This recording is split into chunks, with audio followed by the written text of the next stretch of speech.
Listen to the argument at the beginning of the timeless classic Safety Dance by Men Without Hats.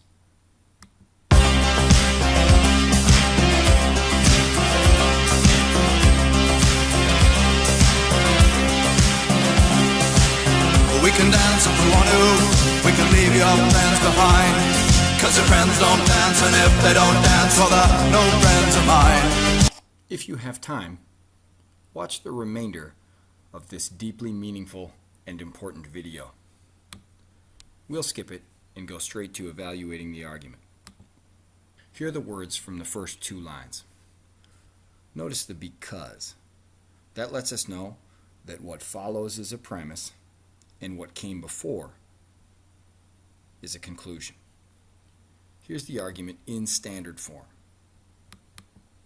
I broke apart the premise so that premise 1 says your friends don't dance, and premise 2 says if they don't dance, well then they're no friends of mine. Notice the conclusion doesn't directly connect with those premises. This looks like an extended argument, and the sub-conclusion is implicit. What follows from your friends don't dance, and if they don't dance, well then they're no friends of mine? It's implied that your friends are no friends of mine. That justifies the further conclusion that we can dance if we want to. There is another premise in here missing, but I just want to consider the top argument for now. Let's try and put it on a truth table and check it for validity. There's a not in premise 1. We'll symbolize that with a tilde. Your friends dance, we'll let that be D. If they don't dance, we have that already, that's if not D, well, then it's implied here, they're no friends of mine. Let's say not F is they're not friends of mine. So the second premise is if they don't dance, then they're not friends of mine.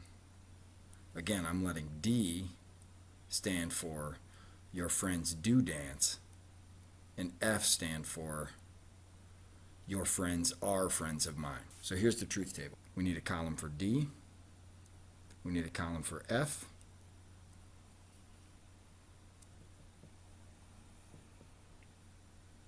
First premise is not D.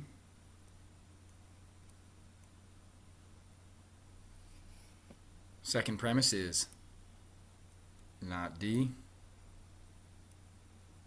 Horseshoe not F. And the conclusion would be not F. Your friends are no friends of mine. Now the options for D and F are both true, or D true and F false, D false and F true, or both false. Each row represents an option for the sentence letters D and F. On the top row, D is true and F is true. What is the value of not D when D is true? Well, not just flips the value, so not D would be false on this row. What's the value of not D on the second row? Well, again, D is true, so not D is false. What's the value of not D on the third row? Well, if the input value for D is false, then not D is true. Because to say of a false sentence that it's not true is true. Same thing in the bottom row. Okay, now premise 2. Premise 2 is slightly more complicated. First, we need to figure the values for not D and the values for not F, and then we'll combine those as the input values for the horseshoe. We already calculated the values for not D when we did premise 1. That goes false, false, true, true. That's just the flip of this column over here. The values for not F we haven't calculated yet. We're going to use these values right here twice because the conclusion happens to be not F also. So if the input value here on the top row for F is true, then not F is false.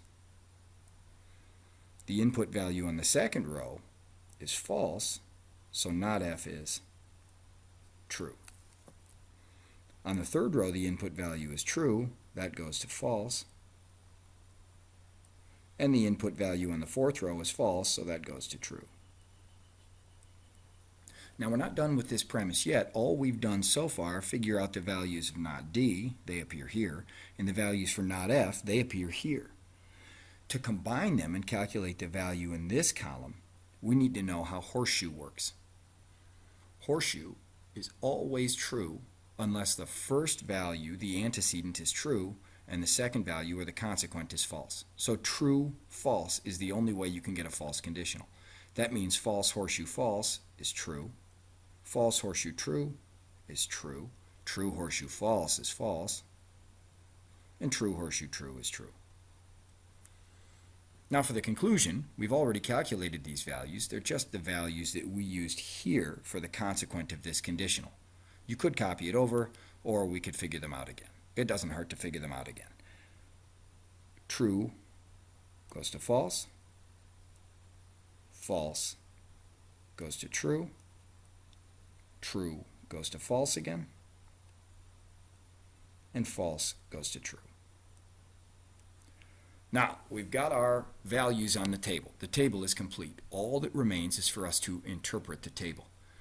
When we are checking for validity, we are checking to see if any of the possibilities, 1, 2, 3, or 4, give the argument all true premises and a false conclusion. The value of premise 1 is in this column. The value for premise 2 is in this middle column. We only use these columns out here to help us calculate this one. This column gives us the values for premise 2 in each of the 4 possibilities. Okay, so do we have any possibilities that give this argument all true premises and a false conclusion? On the top row, we have false, true, false. We're looking for true, true, false, so that doesn't give us what we're looking for. That row doesn't tell us anything. It's okay. On the next row, we have false, true, true. That's not what we're looking for. True, true, false would show us invalid. This row doesn't tell us anything. Next row, true, false, false. That's not what we're looking for. We're looking for true, true, false, remember. So that row checks out, doesn't tell us anything. On the bottom row, true, true, true, we again don't get what we're looking for. So that row doesn't tell us anything on its own. Altogether, this table tells us that the argument is valid because there is no possibility that it could have true premises and a false conclusion. Each row represents a different possibility, and remember, because the values of the premises and conclusion are completely determined by the values for D and F, these 4 possibilities are the only possibilities that matter. And in none of the possibilities does this argument have true premises and a false conclusion. So, the form of the argument is valid. So even if there's not much else we can say about men without hats, we could say their argument is valid at least.